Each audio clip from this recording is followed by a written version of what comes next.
नमस्कार, मैं हूं रविंद्र जैन और आप देखना शुरू कर चुके हैं सबकी खबर। आज आपके अपने लोकप्रिय चैनल सबकी खबर को अपनी खुद की पीठ थपथपाने का मौका मिला है और वो इसलिए मिला है क्योंकि हमारी एक खबर के बाद वरिष्ठ पुलिस अधिकारियों के संज्ञान में मामला आया और सिवनी पुलिस को वहां हुई गोलीकांड में धाराएं बढ़ाने के लिए विवश होना पड़ा। ऐसा लगता है कि सिवनी के पुलिस अधीक्षक आम जनता के साथ नहीं हैं, वे आरोपियों के साथ हैं, वे गोली चलाने वालों के साथ खड़े दिखाई देते हैं। और ये खबर पूरी ताकत से प्रमाण के साथ हमने परसों दिखाई थी। हमने कहा था कि हम प्रमाण दे रहे हैं कि सिवनी पुलिस रेत माफियाओं के साथ खड़ी है और जो गोली चलाने वाले हैं, जो आम लोग हैं, उन्हें प्रताड़ित किया जा रहा है। और हमारी खबर के बाद हमें गर्व है कि मध्य प्रदेश के डीजीपी कैलाश मकवाना साहब ने निर्देश दिए और जबलपुर के आईजी जो प्रमोद वर्मा जी हैं, उन्होंने निर्देश दिए और उसके बाद कल इस एफआईआर में आर्म्स एक्ट की धाराएं बढ़ानी पड़ी। ये मुद्दा हमने उठाया था। हमने कहा था कि जब आप एफआईआर में लिख रहे हैं कि वहाँ गोली चली है, गोली युवक को लगी है, तो फिर आर्म्स एक्ट क्यों नहीं बनता? आर्म्स का उपयोग किया वो एक्ट क्यों नहीं बनता? और हमारी खबर के बाद में आखिरकार कल धाराएं बढ़ाई गई। अब मैं खबर विस्तार से बता रहा हूं। मुझे कहते हुए बहुत दुख हो रहा है। और क्यों नहीं मध्य प्रदेश के मुख्यमंत्री जी जो गृह मंत्री हैं, क्यों नहीं डीजीपी की चल पा रही है, क्यों ये सुनील मेहता जी को एसपी बनाकर रखा गया है अभी तक सिवनी का, मुझे समझ में नहीं आ रहा है। वक्त आने पर मैं ऐसी ऐसी जानकारियां दूंगा कि बहुत मुश्किल हो जाएगा पुलिस को। मेरे पास बहुत जानकारियां हैं। दरअसल आपने देखा अक्टूबर महीने में यही सिवनी पुलिस वहां हाईवे पे खड़े होकर डकैती कर रही थी और वो मुद्दा सबसे पहले सबकी खबर ने उठाया। एक दिन नहीं, हमने 3 दिन खबर चलाई और हमने बताया कि ये लूट नहीं है, ये भ्रष्टाचार नहीं है, ये सीधी सीधी डकैती है। और मैं खुश हूं, मुझे वाकई इस बात का संतोष है कि जबलपुर में प्रमोद वर्मा जैसा आईजी है और मध्य प्रदेश में कैलाश मकवाना जैसे डीजी हैं। हमारी एक एक खबर को वो देखते हैं और उन्हें लगता है कि यदि हमने सच बोला है तो वे कार्रवाई करते हैं। हमने जब ये हवाला कांड पर, सिवनी के हवाला कांड पर जब खबरें चलाईं तो यही सुनील मेहता जी नीचे के अधिकारियों को निर्देश दे रहे थे कि कैसे भी बचाओ, डीएसपी पूजा पांडे को बचाओ। और इसके यदि प्रमाण चाहिएंगे तो सुनील मेहता जी वो भी मैं आपको दे दूंगा, समय आने पर है मेरे पास में। आप सोचिए कि आप नीचे के अधिकारियों को निर्देश दे रहे हैं कि आप पूजा पांडे को बचाइए। वो तो भला हो आईजी साहब का कि उन्होंने एसआईटी गठित कर दी जबलपुर से और एसआईटी ने नियमानुसार काम किया तो आज 13 पुलिस वाले जेल में हैं, 2 डीएसपी, थाना प्रभारी सहित 13 पुलिस वाले जेल में हैं। इतनी बड़ी घटना, इतनी बड़ी लज्जाजनक खबर के बाद भी एसपी सिवनी जो है मेहता जी संभलने को तैयार नहीं है। आज भी वे केवल गुंडे, बदमाश और माफिया के साथ खड़े दिखाई दे रहे हैं। और ये मैं नहीं कह रहा हूं, ये कल जब उन्हें डांट पड़ी है और उनसे वरिष्ठ अधिकारियों ने कहा है कि जब हम 50 बार आपको समझा चुके हैं कि जनता के सामने, मीडिया के सामने पुलिस कम से कम अपराधियों के साथ खड़ी दिखाई ना दे, कम से कम आप ये तो करिए कि आप न्याय दीजिए। आम आदमी के लिए पुलिस है, अपराधियों के लिए नहीं है। अब मैं आपको दूसरी खबर बता रहा हूं, जिस खबर का आज मेरा बनाने का उद्देश्य है। दरअसल 19 नवंबर यानी आज से 3 दिन पहले वहां जो सिवनी है, सिवनी का एक थाना है उगली थाने के अंतर्गत एक रेत खदान है जिसका नाम है खुरसुरा रेत खदान। अब इस रेत खदान का ठेका है बालाघाट के कोई पाठक बंधु है, पवन पाठक और राजेश पाठक। राजेश पिता हैं और पवन पाठक शायद उनके पुत्र हैं। इन लोगों का ठेका है और इनके गुर्गे वहाँ गुंडागर्दी करते हैं, वहाँ हथियार लहराते हैं। वे वहाँ पर जाकर एक दोपहर में, मतलब 19 तारीख की दोपहर 1 बजे के आसपास, वहाँ राजा ढाबा है कोई, वहाँ खड़े होकर वो रिवॉल्वर दिखा के कह रहे थे किसी ने किसी की माँ ने दूध पिया है तो काम रोक के दिखा दे। इस तरह का कुछ वहाँ विवाद चल रहा था। एफआईआर में लिखा है, ये मैं नहीं बोल रहा हूँ, ये पुलिस की एफआईआर में लिखा है। और वहाँ पर कुछ लोगों ने जब विरोध किया तो अनुराग तिवारी जो इस ठेकेदार का गुर्गा है, उसने तत्काल पिस्टल निकाली और गोली चला दी। आप सोचिए। और वहाँ खड़े हुए एक इनोसेंट मजदूर, एक आम आदमी जिसका नाम है विकास पटले, वो बेचारा मेला देख के लौट रहा था, उसके पेट में गोली लगी है सीधी। और उसके बाद में हमारे एसपी साहब सुनील मेहता जी कार्रवाई करने को तैयार नहीं, क्योंकि वो कह रहे हैं कि हमें तो इन रेत रतानों से जो मिलता होगा, जो भी उनका बंधा है, हमें नहीं पता है। लेकिन इतना हम बता देते हैं कि यदि आप निष्पक्ष होते, आपके ऊपर राजनीतिक दबाव है, प्रशासनिक दबाव है, कौन सा दबाव है, क्योंकि प्रशासनिक दबाव नहीं है ये मुझे पता है। डीजीपी और आईजी लगातार आपको डांटते हैं, आप डांट खाते हो उनकी। क्यों डांटते हैं? क्योंकि आप कार्रवाई नहीं करते निष्पक्ष, इसलिए जबलपुर से एसआईटी गठित करनी पड़ती है। और मुझे लगता है कि इस गोली कांड में भी सुनील मेहता के बस की नहीं है।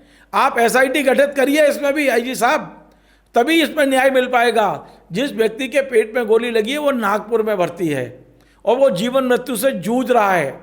और हमारे जो एसपी साहब हैं बेशर्मी के साथ वो उसमें एफआईआर में आर्म्स एक्ट हटा देते हैं। सोचिए आप, एफआईआर में जो धाराएं लगाई गई 109 एक लगाई बीएनएस की धारा, ये हत्या का प्रयास है, ये भी लगाने के मूड में नहीं थे, इस पर भी डांट के बाद लगी है। 296 बी लगाई गई और 351 3 लगाई गई। 296 बी है अश्लील गालियां देना, 351 3 है कि जान से मारने की धमकी देना, और 3/5 लगाई गई बीएनएस की धारा, ये है सामूहिक रूप से षड्यंत्र करके अपराध घटित करना। तो ये धाराएं तो लगा दी, लेकिन आपने एफआईआर में लिखा था, आपने एफआईआर में लिखा था कि गोली चली है, गोली पेट में लगी है। युवक पहले आपने केवलारी में भर्ती किया, उसके बाद युवक को सिवनी भेजा गया, फिर उसको रेफर किया गया नागपुर। ये आपने लिखा है, आपकी एफआईआर में सब चीज़ें हैं। इसके बाद आर्म्स एक्ट क्यों नहीं लगा?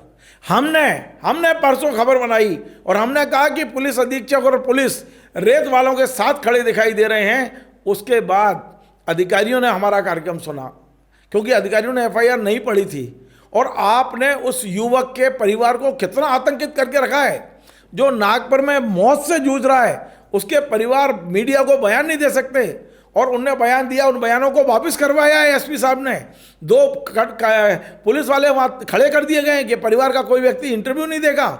ये कैसा अराजकता है, ये कैसा आतंक है एसपी साहब का। सिवनी में, वो जबलपुर नागपुर में उसका इलाज चल रहा है और वहाँ उनके परिवार वाले मीडिया से बात नहीं कर सकते। एक स्थानीय पत्रकार हैं बिट्टू भाई जख्मी, वो अपना कैमरा लेके नागपुर पहुँच गए। उन्होंने ये जो विकास पटले जिसको गोली लगी है, उसके छोटे भाई अतुल पटले जो घटना स्थल पर मौजूद था, उसका एक इंटरव्यू रिकॉर्ड किया। इंटरव्यू रिकॉर्ड होने के बाद जैसे ही सिवनी एसपी को पता चला, उन्होंने पुलिस वालों से उनके परिवार पर दबाव डलवाया और परिजनों ने ये जो पत्रकार है उसको फ़ोन किया कि भैया हाथ पैर जोड़ रहे हैं, इसके इंटरव्यू को मत चलाइए। लेकिन तब तक वो जख्मी जी मुझे भेज चुके थे वो इंटरव्यू। मैं तो सुनाऊंगा, मैं बताता हूं, आप देखिए किस तरह से अतुल पटले जो घटना स्थल पर मौजूद है, चश्मदीद गवाह है, वो हॉस्पिटल में खड़े होकर बयान दे रहा है कि जब गोली अनुराग ने चलाई थी, अनुराग तिवारी ने, तो मेरे पैर को छूते हुए निकली है गोली और गोली मेरे भाई को लगी है। जरा सुन लीजिए आप। मेरा नाम सर अतुल पटले है। आप अतुल पटले कहाँ के रहने वाले हैं? राम इमली टोला। आपके भाई को कल गोली लगी, ये पूरा घटनाक्रम क्या है बताइए। सर क्या हुआ, मेरा एक छोटा भाई है, वो लोग अनिल पटले जी मेरे अंकल हैं, उनके साथ मेला से आ रहे थे और इसकी थोड़ी परसों के दिन का आज का एग्जाम था, तो ये बालाघाट जाने के लिए तैयार हुआ था। तैयार होने से पहले चाचा ने उसे बोले कि चलो बेटा मेला घूम कर आते हैं। सर उस बीच में रिटर्न आ रहे थे वो लोग और मैं जस्ट उसके किनारे था सर, वहाँ पे एक ढाबे के जस्ट किनारे में था और एक वाइट कलर की स्कॉर्पियो एनएस करके खड़ी थी और उस पे मैं प्राह 2-3 बार देखा है मैंने अनुराग भैया को। तो भैया लोगों ने भी बताए थे मुझे सबने कि अनुराग तिवारी जी हैं करके। तो वो गेट पे सामने खड़े थे भैया और एकदम से खदान के ओर से अंदर से निकल के बाहर आए और उन्होंने फायरिंग करी। उनके हाथों पे गोली प्लस मैंने चलती हुई देखा सर, वो मेरे हाथ पे यानी मेरे पे टच होती हुई निकली है। मतलब अनुराग तिवारी को आप जानते थे? हाँ सर मैं जानता था, भैया लोगों ने बताया। अनुराग तिवारी को कैसे जानते थे आप? सर मैं पहले से यानी जुड़ा हुआ था खदान से और काम करता था, मुझे रोजगार मिला था वहां से, ऐसी कोई बात नहीं। और मेरे जस्ट बाजू से गुजरी गोली, उसके बाद मेरा छोटा भाई का कोई लेन देन नहीं। क्या नाम है आपके छोटे भाई का जिनको गोली लगी है? विकास पटले है सर उनका नाम। और क्या करते हैं विकास जी? पढ़ाई कर रहे हैं सर वो। तो ये पूरा घटनाक्रम क्या था, विवाद की स्थिति कैसे निर्मित हुई? सर वो उनका आपसी विवाद चल रहा था, कैसा था, कौन था, क्या नहीं पता हमें। तो उसी बीच में ये लोग उधर से आ रहे थे मेले से, और मेले से जस्ट आके खड़े हुए थे और अचानक से फायरिंग हुई और उसमें गोली लग गई सर उसको। जी सर। तो आप देख रहे हैं ये मैं ये जानना चाहूँगा सर, मुझे शासन प्रशासन से ये जानना है कि ये राजेश पाठक जो है ये बहुत दिनों से अवैध काम करवा रहे हैं, प्लस कर रहे हैं, और हम सोशल मीडिया के द्वारा 2-4 जगह हमने सुना है। हाँ, तो किसी तकनीकी कारण से आकाश पटले ने अपनी बात नहीं रख पाए थे, अतुल पटले ने।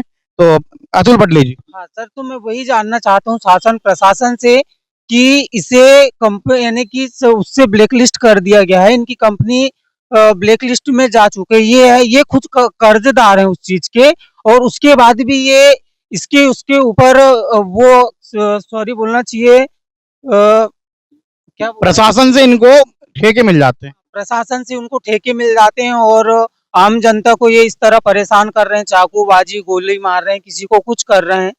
सर ये क्या है, ऐसा क्यों हो रहा है? आप सुन रहे हैं अतुल पटले को, जो कि युवक, क्या नाम है युवक? विकास पटले।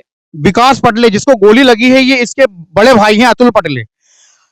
यूपी बिहार के ठेकेदारों की ठेकेदारी तो कम, गुंडागर्दी हमको ज्यादा देखने को मिलती है आए दिन। इसके पहले भी कहते हैं कि बागडोंगरी का एक युवक इनके डंपर में दबकर खत्म हो गया, और अनुराग तिवारी को ये जानते थे क्योंकि रेत के खदान से ये जुड़े हुए हैं। और आए दिन इनके जो गुर्गे हैं, राजेश पाठक के गुर्गे, ये आए दिन क्षेत्र में अपना भौकाल जमाते हैं। और रेत माफिया, जो कि अवैध रेत खनन। हाँ, एक अच्छी चीज और मैं आपसे पूछना चाहूंगा अतुल जी, कि जो अभी खुरसुरा में जिस खदान के कारण ये विवाद हुआ, क्या ये खदान स्वीकृत है? क्योंकि हम सिवनी जिले में, आपको बता दें, सिर्फ 11 खदान स्वीकृत हैं। उस स्वीकृत खदान में उस खुरसुरा का कहीं से कहीं तक नाम नहीं है। स्वीकृत है सर शायद ये। लेकिन माइनिंग अधिकारी सोहन सलामे से हमने पूछा इस विषय में, तो उनका कहना यह था कि ये खदान स्वीकृत नहीं है। बारिश के कारण इस खदान को पहले बंद कर दिया गया था, और किसी शायद कल ओपनिंग या कुछ था क्या? हाँ सर, शायद पूजा करने आए थे वो लोग। और हमारे साथ ग्रामीण जन भी जुड़े हुए हैं। युवक अतुल पटले, क्या नाम है, घायल है जो विकास पटले, जिसको गोली लगी हुई है, उसको लेकर ग्रामवासी अपने बड़े भाई के साथ आए हुए हैं। आइए हम ग्रामीण जनों से भी बात करें। क्या नाम भैया आपका? प्रतीक सातुले। प्रतीक शातुले जी, इस पूरे घटनाक्रम में क्या कहना चाहेंगे आप? प्रशासन ने किस तरह से घायल परिवार को सपोर्ट किया, और किस तरह से प्रशासन का इस घटनाक्रम में क्या भूमिका रही प्रशासन की? भाई साहब, शासन प्रशासन यदि हमारी सपोर्ट यदि करता तो यहाँ पे आके वो बयान लेते हैं, या कुछ भी नहीं किए। ऊपर से हमारे भाई लोग जो जा रहे हैं उनके ऊपर फालतू में वो इल्जाम लगा रहे हैं, धमकी दे रहे हैं। तो प्रशासन जो है आपको या आपके ग्रामीण क्षेत्र की सुरक्षा के बारे में क्या बात करती है? वो सर बहुत ज्यादा परेशान करते हैं। हर दिन 10-20 गुंडों लेके आते हैं, बस गांव में घूमते रहते हैं, बस तलवार लेके आना, बंदूक दिखाना, ये वो चमकाते रहते हैं बस। देखिए, आप छोटी छोटी बात में फायरिंग या गोली चला देंगे, ये तो एकदम अनैतिक बातें हैं।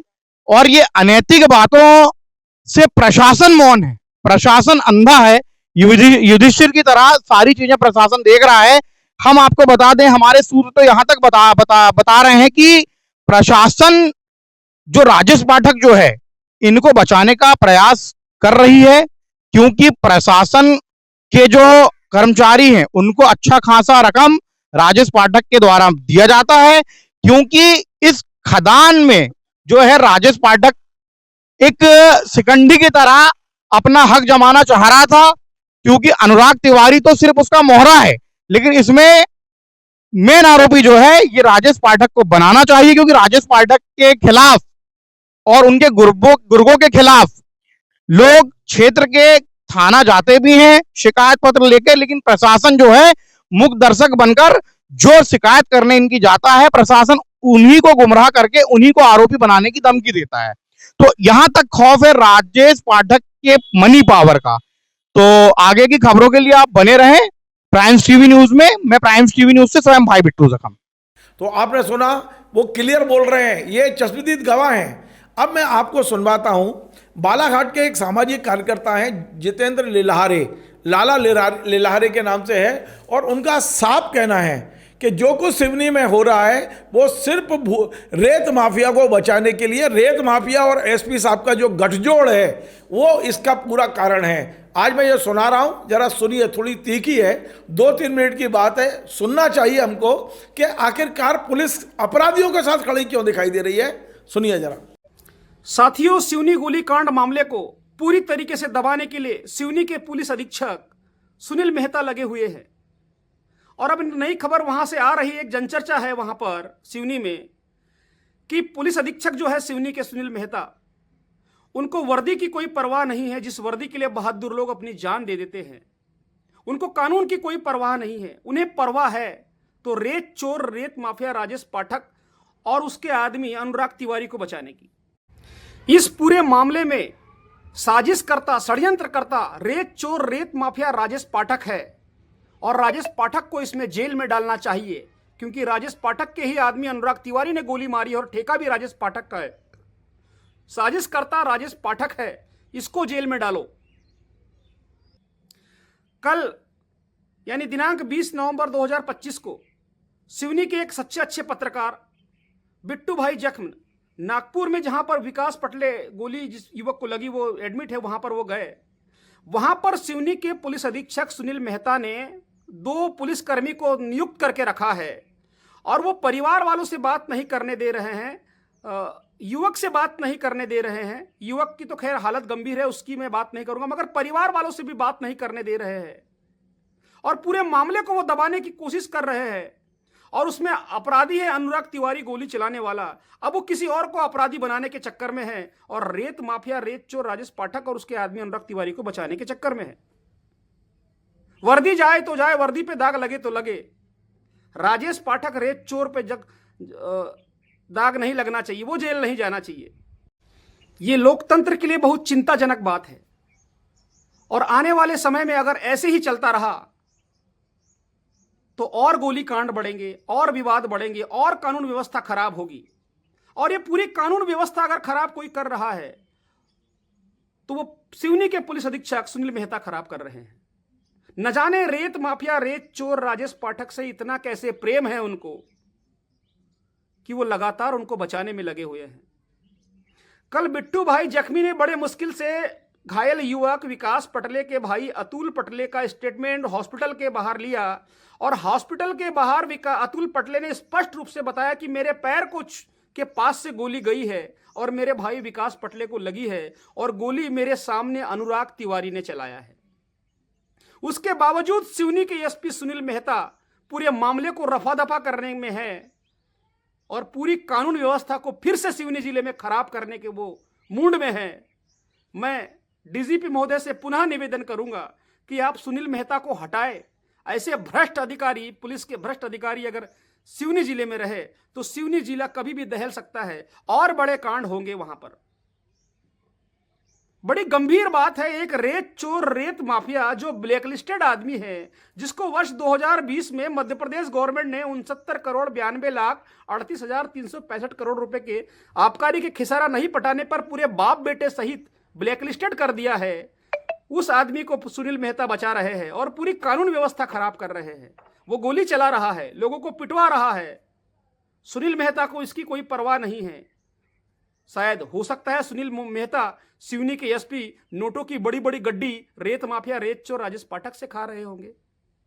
आप इस वीडियो को पूरा सुने कि विकास पटले जो है, जो घायल युवक है, उनके भाई अतुल पटले क्या कह रहे हैं, राजेश पाठक के बारे में क्या कह रहे हैं, अनुराग तिवारी के बारे में क्या कह रहे हैं। तो आपने राजा लिल्हारे को भी सुना है, ये बालाघाट के हैं, लेकिन सिवनी, क्योंकि ये बालाघाट का भूमाफिया सिवनी में काम कर रहा है, इसलिए इनने एक वीडियो जारी किया, मुझे भेजा।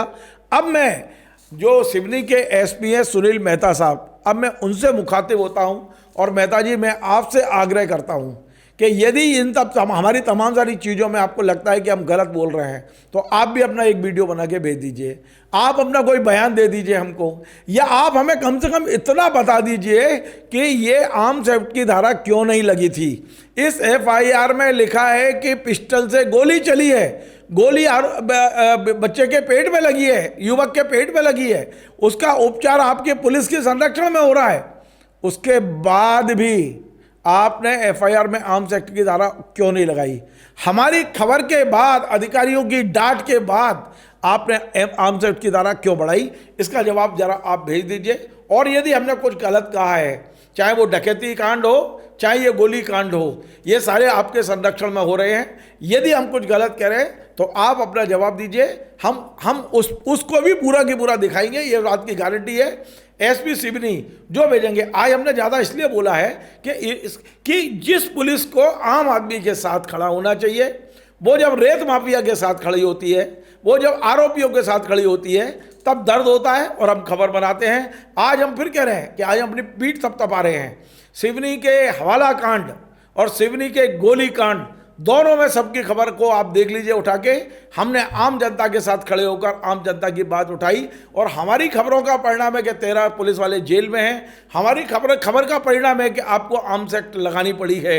आखिर ये कैसी पुलिसिंग है और इन SP साहब को क्यों ढोया जा रहा है, मुझे समझ में नहीं आता है। फिलहाल आपको यदि हमारा ये कार्यक्रम पसंद आए, आप इसे शेयर करें, लाइक करें, कमेंट करें। आपसे बार बार निवेदन है, हमारे इस चैनल को सब्सक्राइब अवश्य करें। धन्यवाद। Join the next be the best, Bundelkhand का सबसे विशाल और आधुनिक विश्वविद्यालय ज्ञानवीर यूनिवर्सिटी। ये सिर्फ एक यूनिवर्सिटी नहीं, ये है आपके सपनों का लॉन्च पैड। यहाँ मिले आपको smart classrooms, modern campus, updated labs और एक्सपीरियंस्ड फैकल्टी। हर स्टूडेंट को मिलता है कॉन्फिडेंस, ग्रोथ और एक ब्राइट करियर का प्रॉमिस। नए सेशन के लिए एडमिशन ओपन है, तो इंतजार कैसा? आज ही कांटेक्ट कीजिए।